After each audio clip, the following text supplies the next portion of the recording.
Welcome to Shukla study point. आप सभी का स्वागत है आपके अपने YouTube channel Shukla study point में। मैं शिवम शुक्ला आप सभी दोस्तों का हार्दिक स्वागत करता हूं। आज के वीडियो के अंतर्गत बात करेंगे हम शिक्षा शास्त्र बीए तृतीय वर्ष के छात्र छात्राओं के लिए सिलेबस के बारे में और नवीनतम पाठ्यक्रम के बारे में आपके सामने चर्चा करने का प्रयास रहेगा। तो आप सभी लोग एक बार वीडियो को लाइक और शेयर कर दीजिएगा। जितने भी लोग देख रहे हैं हमारे साथ, फटाफट से एक बार वीडियो को लाइक और शेयर कर दीजिएगा।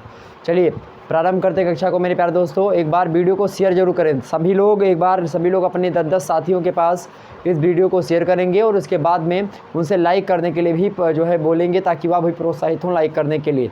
जो व्यक्ति ना जानते हों तो शिवम शुक्ला मैं हूं और शुक्ला स्टडी पॉइंट चैनल पर मैं आपको तमाम सारे सब्जेक्ट की क्लासेस देता हूं बिल्कुल फ्री में, जो कि आप देख सकते हैं शुक्ला स्टडी पॉइंट चैनल पर। इकोनॉमिक्स हो, चाहे वह सोशियोलॉजी हो, या इसी प्रकार से हिंदी साहित्य हो, अंग्रेजी साहित्य का भी प्रयास रहा है मेरा थोड़ा बहुत। और इसी के साथ साथ आप देखेंगे पॉलिटिकल साइंस हो, या इसी प्रकार से साइकोलॉजी हो, दर्शन शास्त्र हो, संस्कृत साहित्य हो, हिंदी साहित्य तो बता ही दिया हमने। इसी प्रकार से अन्य कई सब्जेक्ट, यानी जो एजुकेशन शिक्षा शास्त्र हो गया, तमाम सारे विषय वस्तु जो कि बीए से संबंधित हैं, उसको विस्तार पूर्वक आपके इस चैनल यानी शुक्ला स्टडी पॉइंट पर विस्तार से विधिवत रूप से समझाने का प्रयास किया जाता है। उसी श्रृंखला में आपके सामने बहुत सारे छात्र छात्राओं की डिमांड सोशियोलॉजी की रही, सोशियोलॉजी की भी आपके सामने लाने का प्रयास जल्दी रहेगा।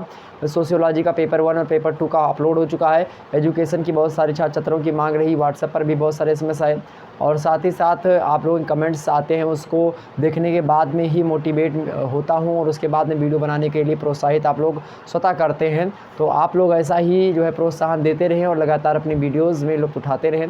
चलिए प्रारंभ करते हैं कक्षा को मेरे भाई। प्रारंभ करते हैं, बड़े ही एक प्रकार से आसानी समझने का प्रयास करते हैं। बात होनी किसके बारे में? बात होनी मेरे प्यारे दोस्तों बड़े ही नवीनतम और बड़े ही गमगीन मुद्दे के बारे में, जिसका नाम है बीए तृतीय वर्ष का शिक्षा शास्त्र। और जब भी आप शिक्षा शास्त्र पढ़ने के लिए आतुर होते हैं, तो शिक्षा शास्त्र को अंग्रेजी में पेडागोजी भी कहा जाता है, लेकिन वह पेडागोजी आपको दूसरी चीज़ों के लिए शिक्षण विधियों में पढ़ाई जाती है, तो वह हमको नहीं, हमको एजुकेशन पढ़ना है। क्या पढ़ना है हमको? एजुकेशन के परिप्रेक्ष्य में शिक्षा शास्त्र के बारे में जानकारी इकट्ठा करनी है। ठीक, बीए थर्ड ईयर मतलब क्या होता है? बीए तृतीय वर्ष के बारे में बात कर रहा हूँ। बहुत सारे छात्र छात्राओं के मन में यह डाउट होगा कि क्या सर जी सिलेबस चेंज हुआ है? तो मैं बता देना चाहता हूं कि बीए प्रथम वर्ष के छात्र छात्राओं को देखा जाए तो उनके लिए नई शिक्षा नीति लागू हो चुकी है, और उस नई शिक्षा नीति के तहत मैं एक दिन वीडियो बना दूंगा और इस पर सेपरेट रूप से आपको समझाने का प्रयास रहेगा। वैसे प्रथम वर्ष के छात्र छात्राओं को अब 2 बार साल में पेपर देने होंगे, और 6 महीने पर एक पेपर और एक प्रकार से दूसरे 6 महीने पर दूसरा। तो इसी प्रकार से आपको 2 बार साल में पेपर देने होंगे। मतलब जैसे आप छमाही का पेपर देते थे, तो अब छमाही इसमें भी देनी पड़ेगी। तो शिक्षा शास्त्र यानी एजुकेशन के हम प्रथम प्रश्न पत्र अर्थात पेपर 1 के बारे में चर्चा करेंगे, पेपर फर्स्ट। ओके, इसका नाम क्या है? शिक्षा में नवीन प्रवृत्तियां एवं नवाचार। ठीक है, शिक्षा में नवीन प्रवृत्तियां एवं नवाचार। ठीक, अब इसको अंग्रेजी में क्या कहते हैं? अंग्रेजी में देखेंगे न्यू ट्रेंड्स। क्या न्यू ट्रेंड्स? कहते हैं कि ये चीज़ ट्रेंड में है। ट्रेंडिंग मुद्दा आप देखते होंगे यूट्यूब वगैरह पर, ट्रेंडिंग वीडियो बहुत सारी, मतलब कि ज़्यादा फेमस हो जाए तो ट्रेंडिंग वगैरह, मतलब ट्रेंडिंग मुद्दा यूट्यूब पर चला करता है हमेशा। एक ट्रेंडिंग वाला ऑप्शन ही नीचे आप देखेंगे यूट्यूब के तो मिल जाएगा। तो ट्रेंड वो उसका तात्पर्य लगभग वहीं से होता है। तो जो न्यू ट्रेंड्स मतलब क्या होता है? न्यू ट्रेंड्स का मतलब क्या होता है? नवीन प्रवृत्तियाँ। और इनोवेशन का मतलब क्या होता है? नवाचार। इनोवेशन का मतलब क्या होता है? नवाचार। न्यू माने नया, ट्रेंड्स मतलब प्रवृत्तियाँ यानी कि विचारधाराएं, या फिर एक प्रकार से बात की जाए तो उनके उसकी जो विशेषताएं हैं। तो ट्रेंड्स यानी न्यू ट्रेंड्स, एंड माने और जानते हैं, इनोवेशन माने नवाचार, इन मतलब में एजुकेशन माने क्या होता है? शिक्षा शास्त्र। तो एजुकेशन मतलब शिक्षा शास्त्र में या शिक्षा में नवीनतम प्रवृत्तियाँ एवं नवाचार। इनोवेशन एक टॉपिक ही है अपने आप में, एक विधिवत रूप से एक सिलेबस के अंतर्गत आपको सम्मिलित कर दिया गया इनोवेशन पर।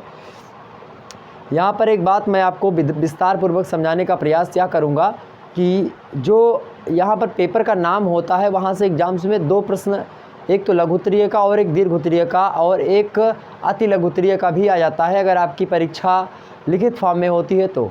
लेकिन अगर बात की जाए आपकी परीक्षा ऑब्जेक्टिव फॉर्म में, मतलब कि बहुविकल्पीय अर्थात वस्तुनिष्ठ टाइप की होती है, तो उसमें हो सकता है आपके 10 से 12 प्रश्न केवल और केवल पेपर के नाम को लेकर के पूछे जाते हैं। तो इस मुद्दे पर आपको ध्यान देना होगा। आपको शिक्षा में जो नवाचार है, नवाचार मतलब होती नवीन चीज़ें, यानी शिक्षा किस प्रकार से पहले परंपरागत रूप से थी, धीरे धीरे उसमें क्या हुआ, समय बीतता गया। समय बीतने के तदुपरांत क्या हुआ, धीरे धीरे शिक्षा की प्रवृत्तियों में, शिक्षा की विचारधाराओं में, शिक्षा के वास्तविक ढांचों में इस तमाम प्रकार के परिवर्तन हमको देखने को मिलते हैं। जैसे जैसे भौतिकवादी समाज, आधुनिकता या नगरीकरण या शहरीकरण की बात की जाए या बसवीकरण स्तर पर बात की जाए, धीरे धीरे शिक्षा के विचारधारा में नवीनतम बदलाव आता रहा है। तो उन्हीं नवीनतम बदलावों के बारे में हमको इस वीडियो के अंतर्गत जानना है। तो एक प्रकार से आपको पूरे के पूरे मुद्दे को समझाने का प्रयास रहेगा। हम देखेंगे जब हम चैप्टर वाइज वीडियो प्रोवाइड करवाएंगे तो आपको विधिवत रूप से चैप्टर 1 नवाचार क्या होता है, व्हाट डू मीन इनोवेशन, मतलब बाई इनोवेशन से आपका क्या तात्पर्य है, इसके बारे में विधिवत रूप से समझाएंगे। अभी फ़िलहाल के लिए आपको सिलेबस के बारे में रूबरू करवाने जा रहा हूँ। तो सिलेबस को बताते हुए सिलेबस के जो पॉइंट हैं, जो एक प्रकार से जटिल मुद्दे हैं, जो कठिन शब्दावलियाँ हैं, पारिभाषिक शब्दावलियाँ हैं, जो चूँकि सिलेबस जब आप किसी चीज़ का पढ़ रहे होते हैं तो पारिभाषिक शब्दावलियाँ ही पढ़नी होती है, तो उनको हम किस प्रकार से मैनेज करते हैं, उसको आपको किस प्रकार समझाना है वो आप मेरे ऊपर छोड़ दीजिए और आप अपना समय थोड़ा सा मुझको दे दीजिए। ठीक, चलिए, आपका जो सिलेबस है मेरे भाई, आपका सिलेबस 4 इकाइयों में बटा हुआ है। इकाई 1, इकाई 2, इकाई 3 और इकाई 4, या 1 2 3 4 5 मतलब 4 बोल लीजिए, या फिर एक प्रकार से first, second, third, fourth, okay, कुछ भी आप बोल सकते हैं, जो भी आपको सूटेबल पड़े, सही लगे। यहाँ पर देखेंगे नवाचार यानी इनोवेशन। अब यहाँ पर एक शब्द अगर ये लिख दिया जाता है और सिलेबस में इसके आगे 2 ऐसे बिंदी रख दी जाती है, तो इस बिंदी का मतलब होता है आगे की जो बातें कही जाएंगी, आगे की जो बातें कही जाएंगी वह अगले मुद्दे में, अर्थात जो पहले मुद्दा दिया गया है ना, उसी मुद्दे पर क्या होंगी, फोकस्ड होंगी, मतलब कि उसी मुद्दे से मॉडिफाइड होंगी। मतलब ये नवाचार, ऐसे अवधारणा यहाँ पर लिखा है तो किसकी अवधारणा चर्चा करेंगे, नवाचार की अवधारणा। ये पॉइंट क्या होता है आप समझ लीजिए, यह पॉइंट का मतलब होता है, इस चिन्ह का मतलब होता है कि आगे जो बातें बताई जा रही हैं वह इसी मुद्दे के बारे में बताई जाएंगी। ठीक है, तो यहाँ पर समझते हैं नवाचार। नवाचार के आगे आपको मिलेगा अवधारणा एवं आवश्यकता। तो ध्यान रखेंगे, अगर आपके पेपर का नाम शिक्षा में नवीन प्रवृत्तियाँ एवं नवाचार है, new trends and innovation in education, चाहे आप 3rd ईयर में हो, चाहे आप 1st ईयर में हो, चाहे आप BA 2nd ईयर में हो, या फिर आप आगे किसी भी चीज़ की तैयारी कर रहे हो, TGT, PGT, नेट JRF की तैयारी कर रहे हैं, तो अगर ये चीज़ें आप पढ़ेंगे, क्योंकि नेट JRF की तैयारी ध्यान रखेंगे, ऐसे नहीं होता कि वहीं से आप सीधे सीधे कर लेंगे नेट JRF की तैयारी। अगर आपका बेसिक मजबूत हो गया, अभी से आपने BA के तमाम सारे BA की सारी पुस्तक अगर व्यक्ति सही से पढ़ ले, BA की पुस्तक और MA की सही से पढ़ ले, तो उसको नेट JRF के लिए कहीं से तैयारी करने की आवश्यकता नहीं पड़ेगी, या मैं दावे के साथ बोल सकता हूँ, और अच्छे तरीके से उसकी तमाम सारी चीज़ें रिक्वायरमेंट पूरी हो जाएंगी। लेकिन लोग इस पर फोकस नहीं करते ना, BA को लोग हल्के में लेते हैं, दिक्कत इस बात पे आती है। तो नवाचार की हमको अवधारणा पढ़नी है और आवश्यकता पढ़नी है। अब भाई इसकी अवधारणा को क्या कहते हैं, अवधारणा को अंग्रेजी में कॉन्सेप्ट कहते हैं, और कॉन्सेप्ट में क्या आता है आपका मीनिंग देखेंगे हम किसकी, नवाचार यानी innovation. What do mean by innovation, मतलब कि meaning of innovation, concept of innovation, definition of innovation and needs of innovation, तमाम सारे मुद्दों को हम चर्चा करेंगे।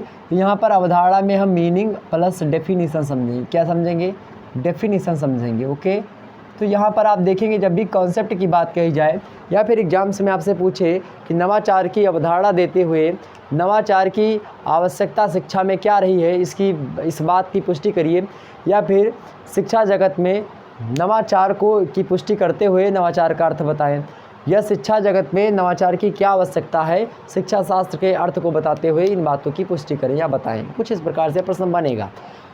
अब जैसा भी आपसे प्रश्न बनेगा, जब चैप्टर वाइज वीडियो आप देखेंगे तो विधिवत रूप से आपको सारी बातें समझ में आ जाएंगी। हालांकि यहाँ पर इनोवेशन नवाचार से मतलब क्या होता है, नव आचार, 9 + आचार बराबर नवाचार, मतलब 2 शब्दों से मिलकर के बना है कौन, नवाचार।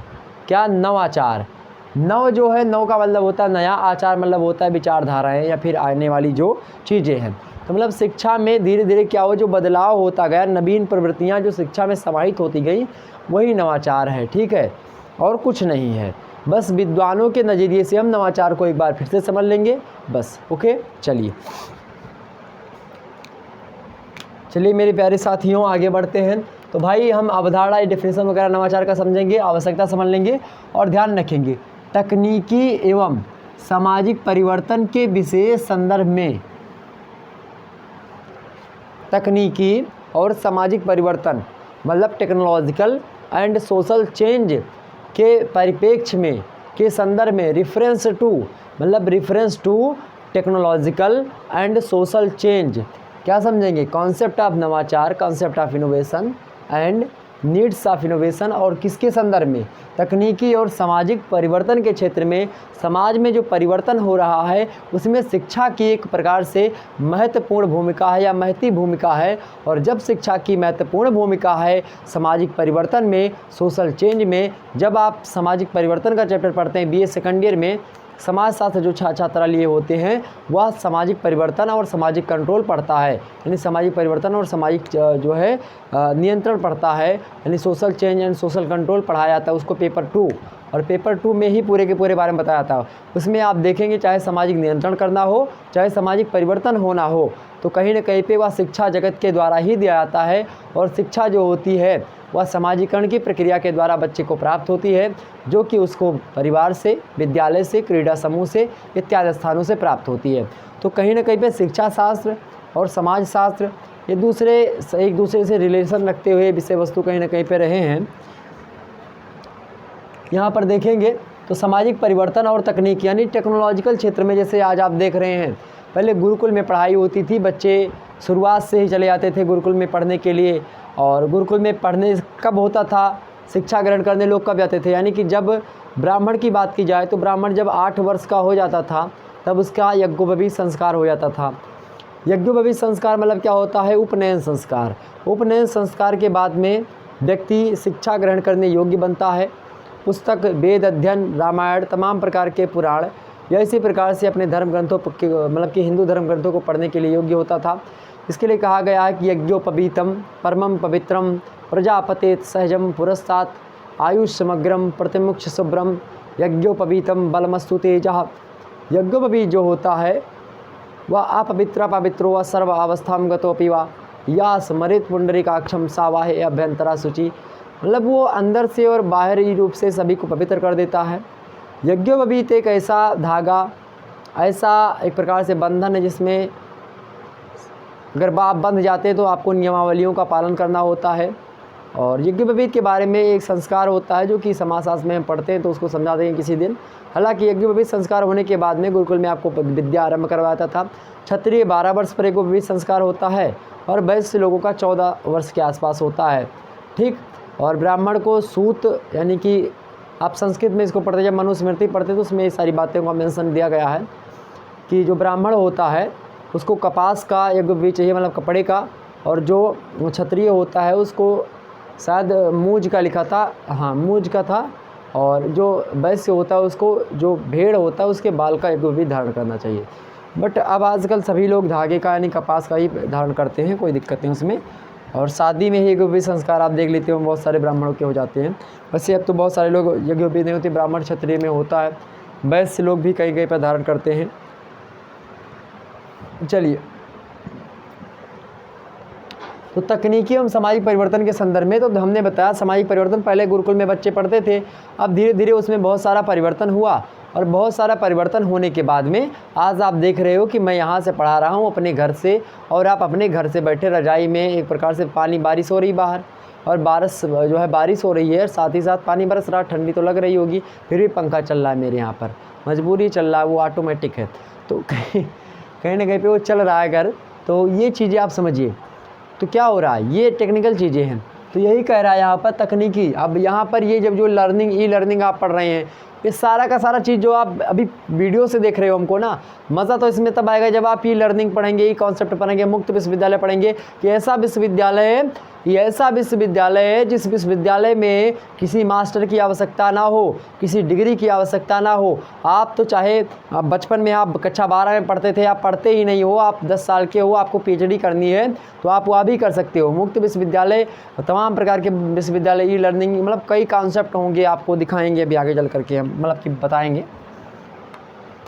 ये होगा। नेक्स्ट है आपका नवाचार में बाधाएं। नवाचार में बहुत सारी बाधाएं, ध्यान रखेंगे जब भी कोई नई चीज़ होती है तो उसके कुछ लोग तो उसके साथ होते हैं, मतलब सहयोग करते हैं यानी समर्थन करते हैं, लेकिन कुछ लोग उसके विरोध में होते हैं। तो उस नवाचार में कौन कौन सी बाधाएं हमारे सामने आएंगी, मतलब कि उसके नवाचार के कौन कौन से गलत तरीके या फिर गलत प्रभाव हमारे समाज पर पड़ेंगे, उसको भी देखेंगे। क्या अच्छाइयाँ हैं, क्या बुराइयाँ, समस्त मुद्दों को समझते हुए आगे बढ़ेंगे। नवाचार लाने में शिक्षा की क्या भूमिका है।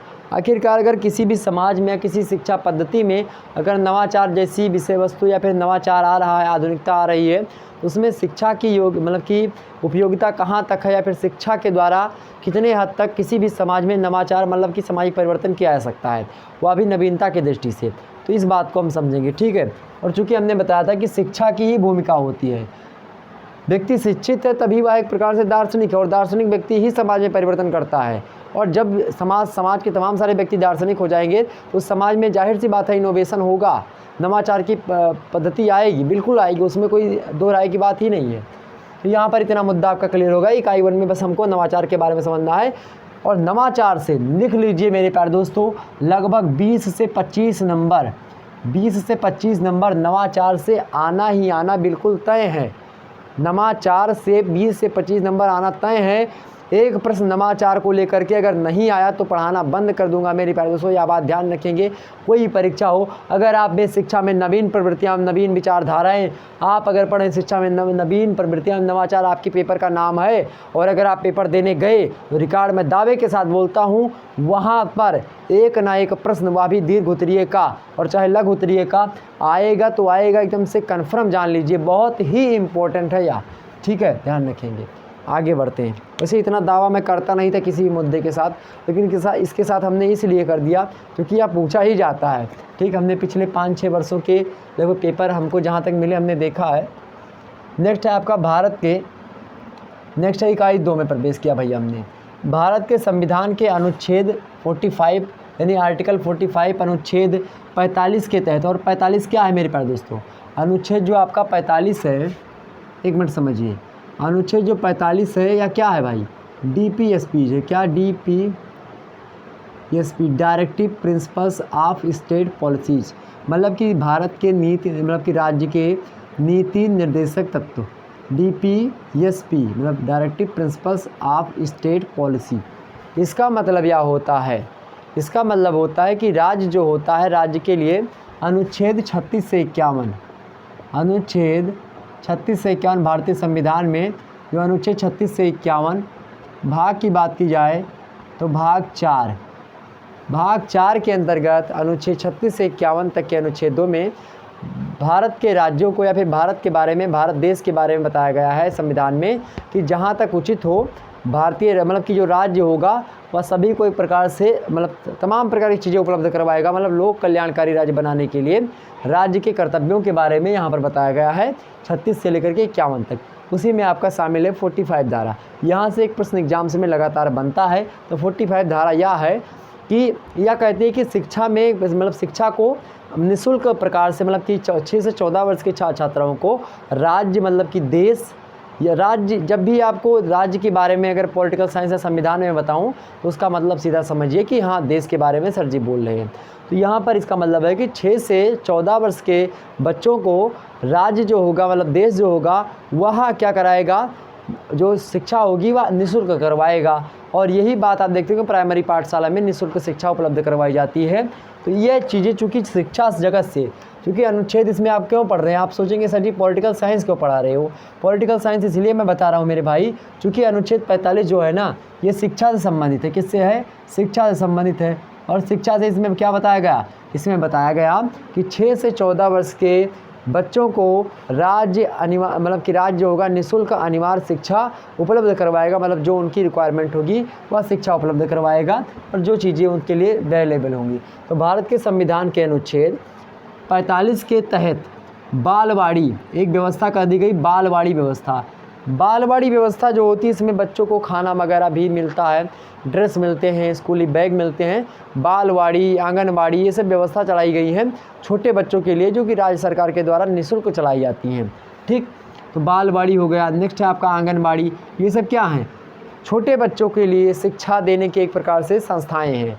ठीक। तो इसके बारे में पढ़ेंगे, बालवाड़ी आंगनबाड़ी से कैसे प्रश्न बनते हैं इसको आपको बता देंगे। हालांकि ज़्यादा प्रश्न एग्जाम से में इम्पोर्टेंट नहीं है, लेकिन अति लघुत्तरीय टाइप के प्रश्नों को अगर देखेंगे तो बालवाड़ी आंगनबाड़ी से कोई भी प्रश्न बचा नहीं है, मतलब कोई भी प्रश्न पत्र आपका बचा नहीं जिसमें पूछा ना गया हो। नेक्स्ट है आपका और राज्य एवं केंद्र स्तर पर, राज्य एवं केंद्र स्तर पर, यहाँ पर राज्य का मतलब यहाँ पर प्रदेश और केंद्र मतलब क्या होता है देश। राज्य एवं केंद्र स्तर पर सार्वजनिक एवं निजी क्षेत्रों में, क्या सार्वजनिक मतलब होता है सरकारी, निजी मतलब क्या होता है प्राइवेट। तो सार्वजनिक क्षेत्र हो चाहे सरकारी क्षेत्र हो चाहे निजी क्षेत्रों में, किसके द्वारा, राज्य एवं केंद्र स्तर पर सार्वजनिक एवं निजी क्षेत्रों में अन्य प्रयासों के तहत प्रारंभिक बचपन की देखभाल एवं शिक्षा। ये मेरे प्यारे दोस्तों बालवाड़ी आंगनबाड़ी के साथ ही साथ और भी कुछ संस्थाएं होती हैं जो कि मेरे भाई शिक्षा के क्षेत्रों में, चाहे वह सार्वजनिक हो मतलब कि सरकारी हो, चाहे कोई प्राइवेट सेक्टर उसको हैंडल कर रहा हो, वह जो होते हैं अन्य तमाम सारे प्रयास हैं उनके तहत जो प्रारंभिक बचपन की शिक्षा होती है वह करवाई जाती है। तो इसके बारे में भी हम पढ़ लेंगे, इसके बारे में भी आपको बता देंगे किस प्रकार शिक्षा दी जाती है और कैसे दी जाती है। ठीक। नेक्स्ट है आपका शिक्षा में नवाचारों की निजी पहल।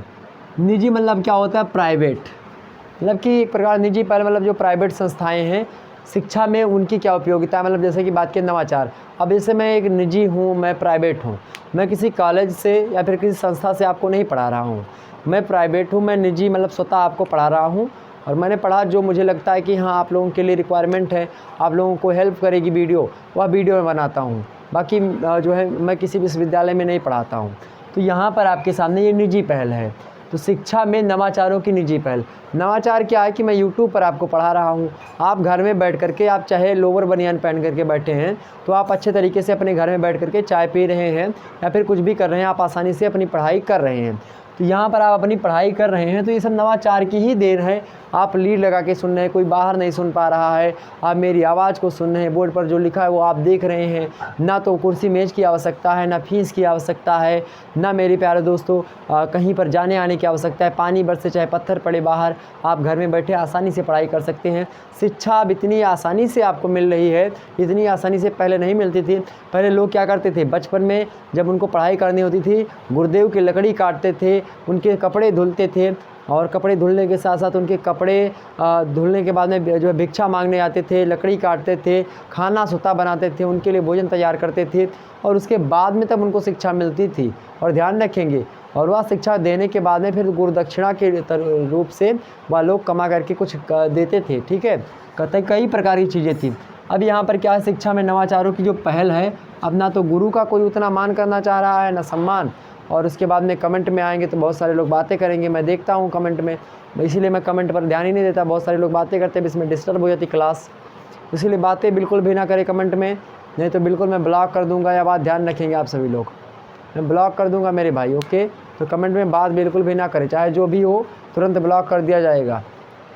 एक व्यक्ति तो है, पता नहीं कौन, वो कह रहा था कि 50 सब्सक्राइबर आपको दिए हैं और बातें करने के। अबे तो बातें करने के लिए आप 50 सब्सक्राइबर दिए हो तो भाई 50 सब्सक्राइबर मैं हाथ जोड़ रहा हूँ उनसे, वो अनसब्सक्राइब कर दे। क्योंकि अगर बातें करने के लिए आप सब्सक्राइबर देंगे हमको तो फिर ऐसे काम थोड़ी ना चलेगा।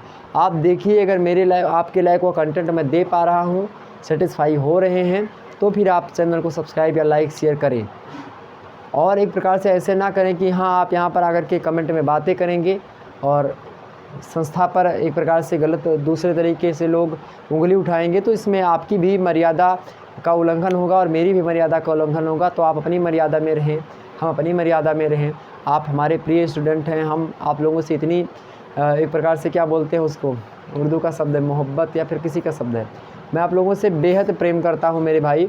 और ध्यान रखेंगे, भाई बहन बहुत सारे लोग हैं, ऐसा नहीं कि बहनें नहीं मेरी, बहुत सभी को मैं बहुत तहे दिल से प्रणाम भी करता हूँ और प्यार प्रेम भी करता हूँ, सभी लोगों को प्रेम करता हूँ।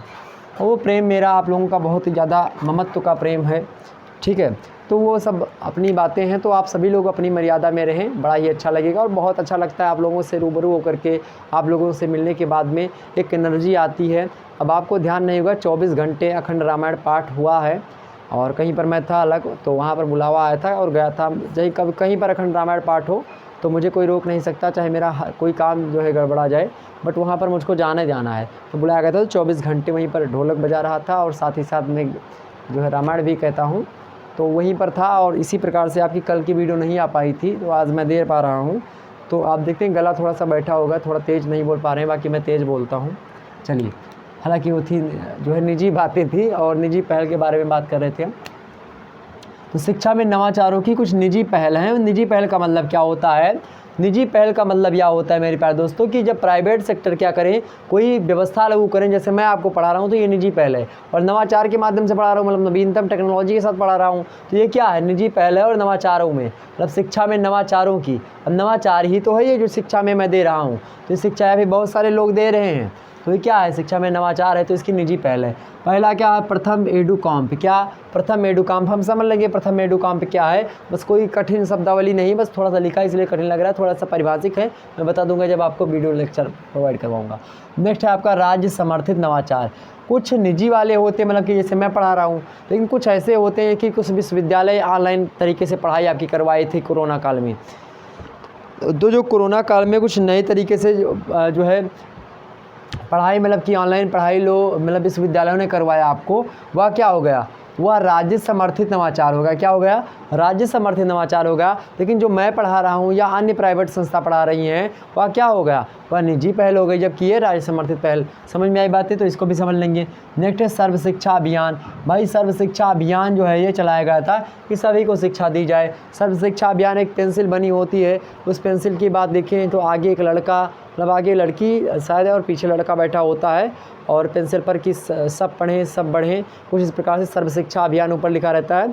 तो आपने देखा होगा इसको, प्राइमरी पाठशाला अगर आपने देखा होगा तो उसके ऊपर एक पेंसिल बनी होती है, अगर सही से प्राइमरी पाठशाला, तो उसमें एक पेंसिल जरूर बनी होगी, उस पर आगे कोई लड़की बैठी होगी, पीछे कोई लड़का बैठा होगा छोटा सा, तो पढ़ लेंगे। सर्व शिक्षा अभियान वहीं पर लिखा रहता है।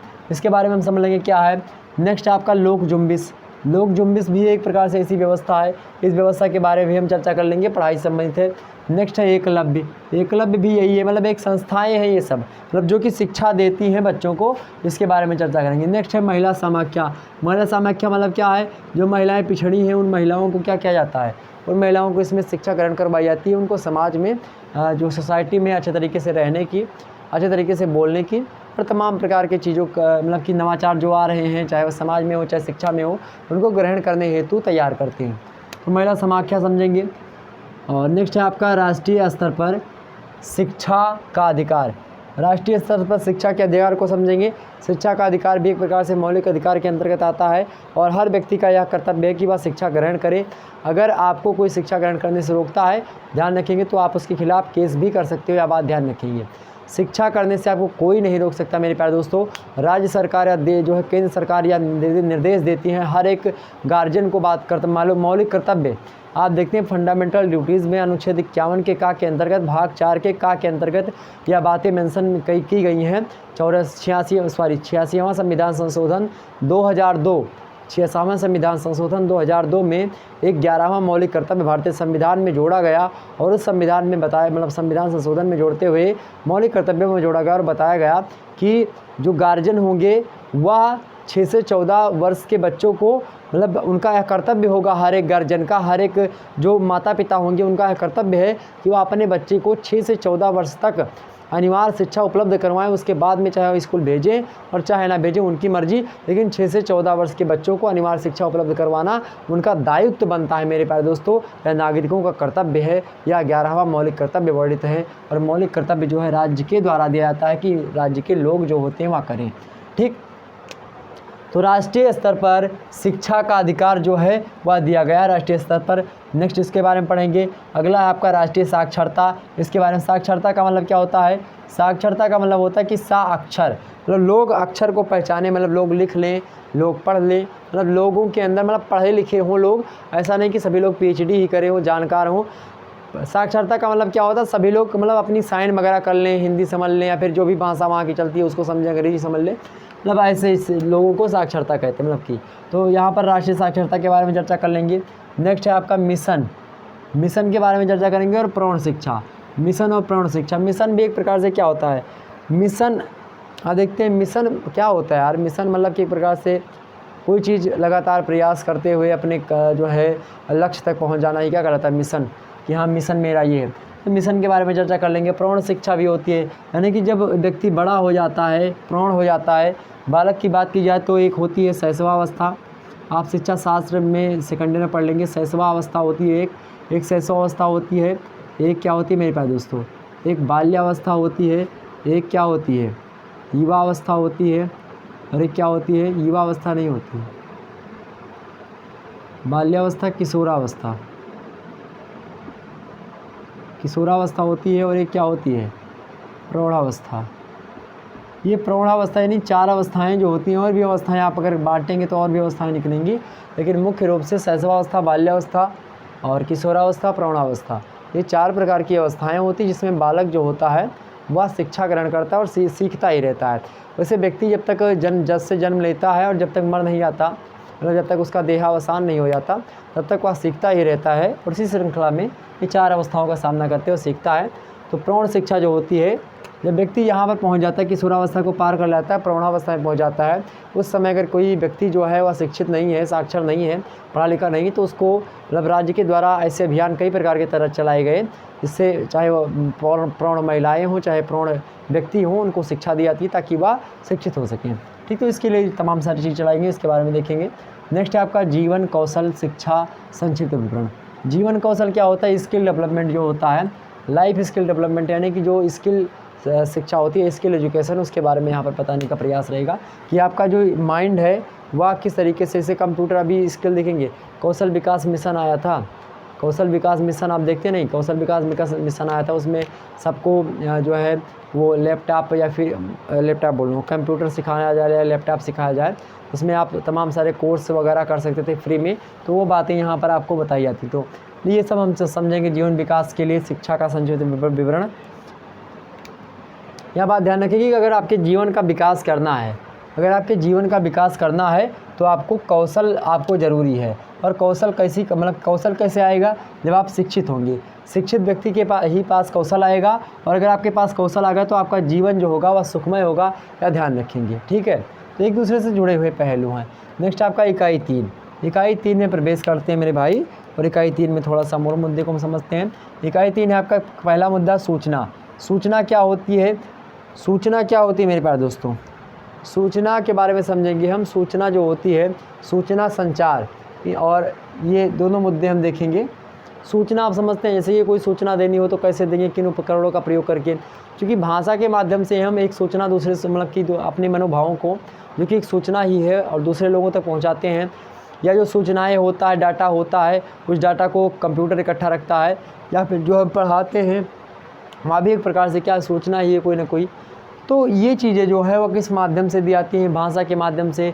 भाषा जो व्यक्ति शिक्षित होगा वही देगा। हम समझ लेंगे सूचना के बारे में, इसकी शिक्षा में क्या भूमिका है, और शिक्षा के द्वारा सूचना को क्या लाभ मिलता है, और सूचना के द्वारा शिक्षा में क्या इनोवेशन हुआ है।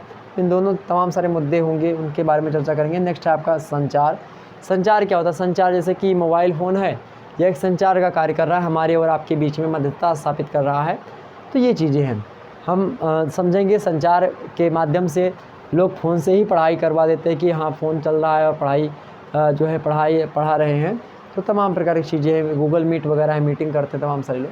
चलिए नेक्स्ट है आपका एक प्रौद्योगिकी के युग में स्कूल एवं मतलब विश्वविद्यालय का बदलाव।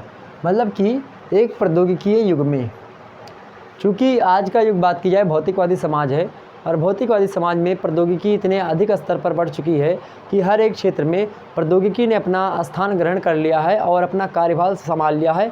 अपनी भूमिका का निर्वहन अपने एक प्रकार से जितना उससे रिक्वायरमेंट की गई थी, मतलब जितनी उनकी भूमिका थी, उस भूमिका से कहीं आगे निकल चुकी है। एक प्रकार से बात की है प्रौद्योगिकी, तो प्रौद्योगिकी जो है हर क्षेत्र में घुस गई है।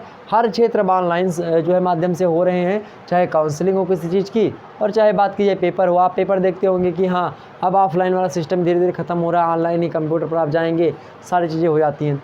तो यहाँ पर एक प्रौद्योगिकी युग में, क्योंकि यह एक प्रौद्योगिकी युग है, इसलिए इसमें स्कूल और विश्वविद्यालय में बदलाव बहुत अधिक मात्रा में हो रहा है। जो चीज़ें आप पहले स्कूल में जा कर के करते थे, आप वही चीज़ें आप घर पर बैठ कर के ऑनलाइन माध्यम से कर सकते हैं। आप घर से बैठ कर किसी भी विश्वविद्यालय में अगर दाखिला लेना है तो आप वहाँ पर दाखिला पा सकते हैं। किसी भी विश्वविद्यालय में पढ़ना, आप घर पर बैठ करके पढ़ सकते हैं, ऑनलाइन क्लासेस उसकी ज्वाइन कर सकते हैं। आपको क्लास अटेंड करने की आवश्यकता नहीं, आप घर से क्लास अटेंड कर सकते हैं। कई प्रकार की सुविधाएं जो हैं वो आई हैं, जिससे स्कूल और विश्वविद्यालय में काफ़ी हद तक बदलाव हुए हैं। यहाँ तक कि स्कूलों में, विश्वविद्यालयों में, महाविद्यालयों में या फिर मतलब कि विद्यालयों में कई प्रकार के बदलाव ये संचार और सूचना के माध्यम से या फिर प्रौद्योगिकी के युग में हुए हैं, और इनके माध्यम से हम तमाम सारे मुद्दे को समझेंगे विस्तार से। कैसे प्रश्न बनते हैं यहाँ पर उसको भी बताएंगे। नेक्स्ट आपका शिक्षा को आगे बढ़ाने में रेडियो, टेलीविज़न, कंप्यूटर यानी संगणक, इंटरनेट, टेली कॉन्फ्रेंसिंग और वीडियो कॉन्फ्रेंसिंग, एडुसेट, ये तमाम सारी चीज़ें ऐसी हैं, तमाम सारे उपकरण जो हमने आपके सामने बताए। क्या क्या बताया हमने बताया रेडियो के माध्यम से, पहले जब टेलीविज़न नहीं था तो रेडियो के माध्यम से आकाशवाणी, मतलब आकाशवाणी रेडियो भी कहा जाता है, और रेडियो के माध्यम से आप तमाम प्रकार की सूचना को ग्रहण करते थे, और सूचना जो होती है वह एक प्रकार से आपकी जानकारी में वृद्धि करती है, श्री वृद्धि करती है। तो रेडियो के माध्यम से भी आप जानकारी प्राप्त करते थे। क्लासेस तो प्रॉपर तरीके से रेडियो पर नहीं दी जा सकती थी, लेकिन हाँ, जानकारी चीज़ें आप रेडियो पर बहुत सारी सुनते थे। कोई सूचना हुई, कोई और तमाम सारी चीज़ें हुई तो आप उसको देख चुके होंगे। तो रेडियो जो है उसको हमने देखा। उसके अंदर टेलीविज़न से भी आप पढ़ाई देखते होंगे। आप विदेशों में देखेंगे तो टेलीविज़न से बच्चे पढ़ाई कर लेते हैं। आप आज अपने यहाँ पर देखेंगे, कोरोना में हमने देखा था जो फ्री डिश टीवी होती है हमारे घर पर लगी हुई है, तो वहाँ पर मैं देख रहा था टीवी एक दिन। वैसे मैं जल्दी टीवी नहीं देखता, टाइम ही नहीं मिलता, लेकिन हाँ मैं देख रहा था उस समय। तो वही रिमोट था मेरे पास, तो मैं बदल रहा था उसमें।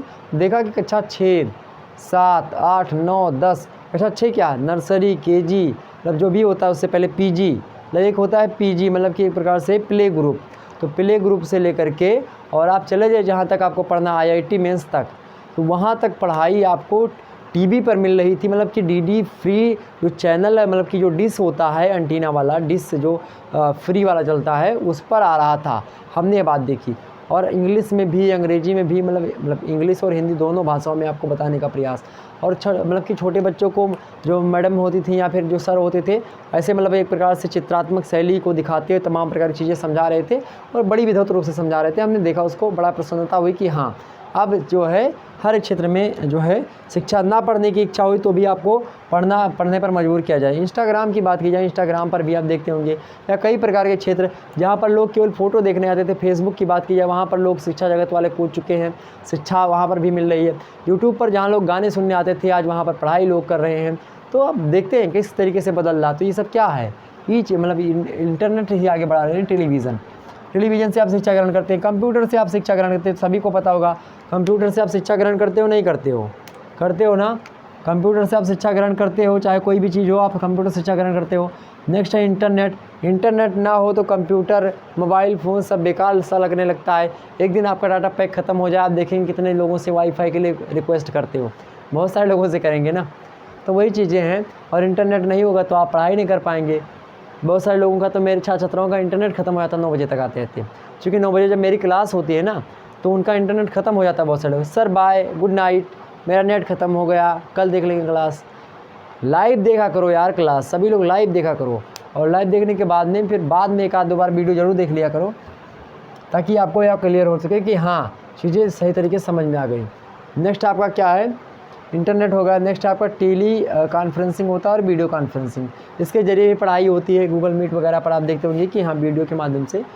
ऐसे आप देखते हैं बहुत सारे बड़े जैसे कि मान लेते हैं जो बड़े टीचर्स होते हैं, उनको हर जगह पढ़ाने के लिए टाइम नहीं होता, तो वो एक ही क्लास कई रूम में, मतलब मानते दिल्ली में पढ़ा रहे हैं, वही क्लास इलाहाबाद में आ रही है, वही क्लास नागपुर में जा रही है, वही क्लास जो है राजस्थान में पढ़ाई जा रही है, वही क्लास जो है दक्षिण भारत, तमिलनाडु में, केरल में पढ़ाई जा रही है। मतलब जो क्लास आपकी दिल्ली में चल रही है, वही क्लास अन्य जगहों पर पर्दा के माध्यम से, मतलब वहाँ पर प्रोजेक्ट लगे हुए हैं, वही क्लास वहाँ पर चलाई जा रही है।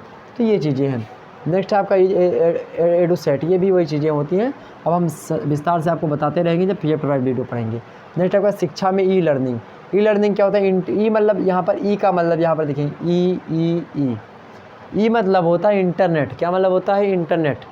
ठीक, तो इंटरनेट लर्निंग मतलब क्या होता है? सीखना, अधिगम।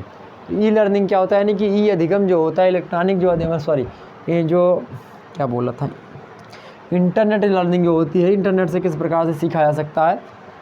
तो आज पूरी दुनिया इंटरनेट पर ही टिकी हुई है, वहीं से सारे डाटा हमको मिल रहे हैं।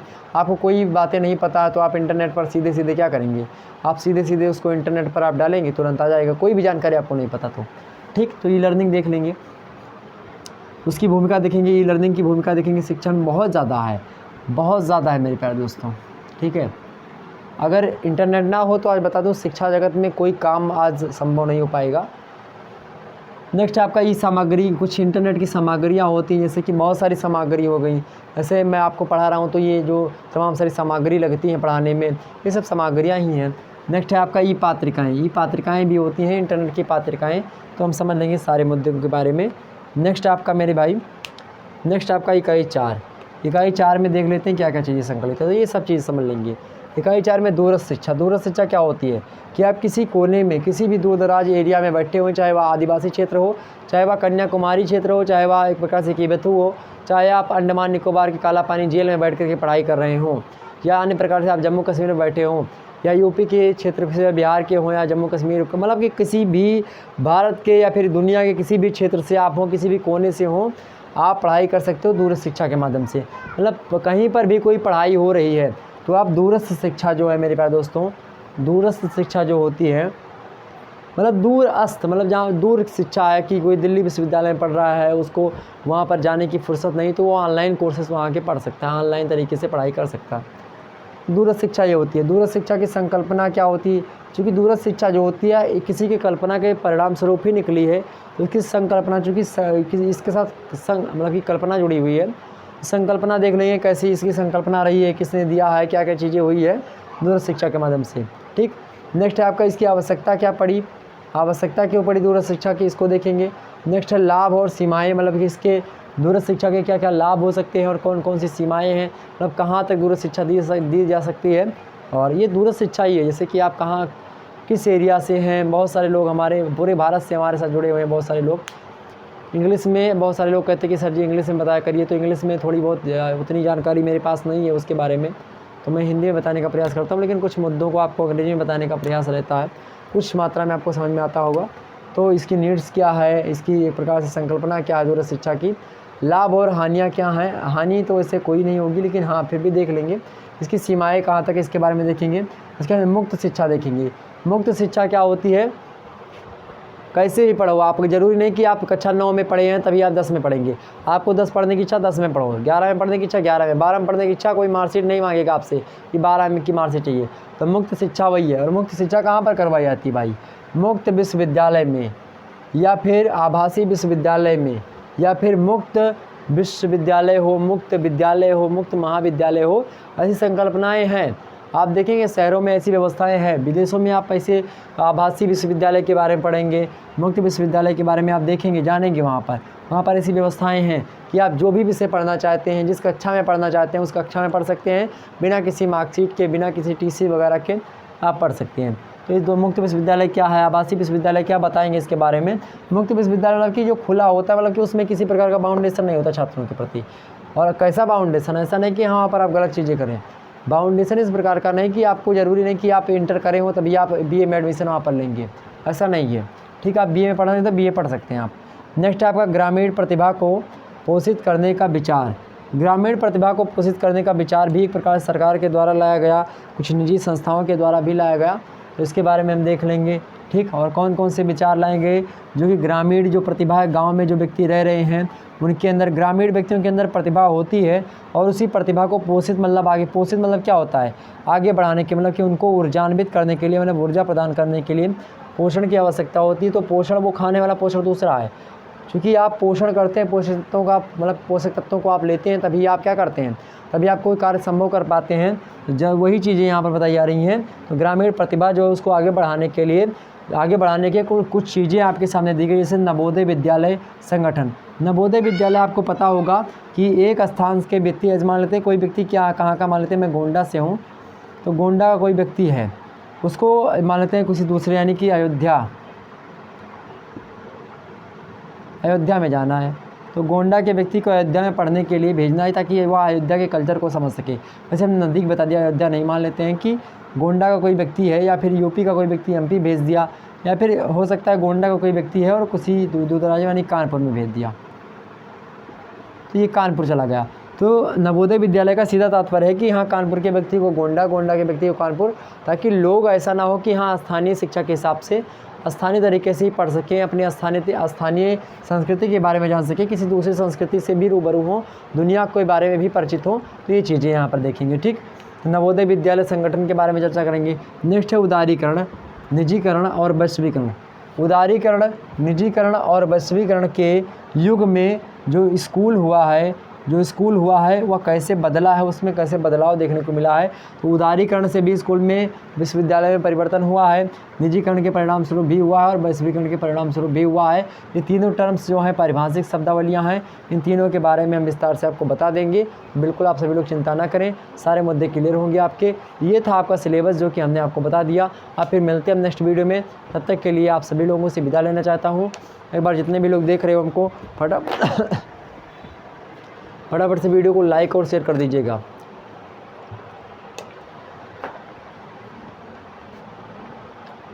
चलिए भाई फटाफट से एक बार वीडियो को लाइक और शेयर कर दीजिए। Good night all of you, good night मेरे प्यारे दोस्तों।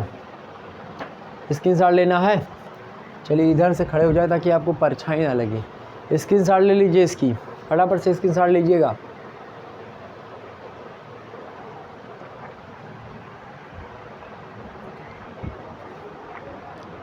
स्क्रीनशॉट ले लीजिए मेरे भाई। चलिए good night, good night, Ram Ram सभी लोगों को। ओके,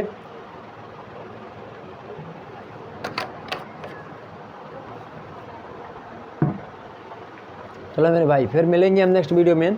पेपर 2, पेपर 3 जल्दी आ जाएगा। ओके, और भी सब्जेक्ट की अगर आपको रिक्वायरमेंट है, पॉलिटिकल साइंस की अपलोड हो चुकी पेपर 1, पेपर 2 जल्दी आ जाएगा, उसको देख लीजिएगा। ओके, फिर मिलते हैं नेक्स्ट वीडियो में, तब तक के लिए हिंदी की अपलोड है उसको देख लीजिएगा।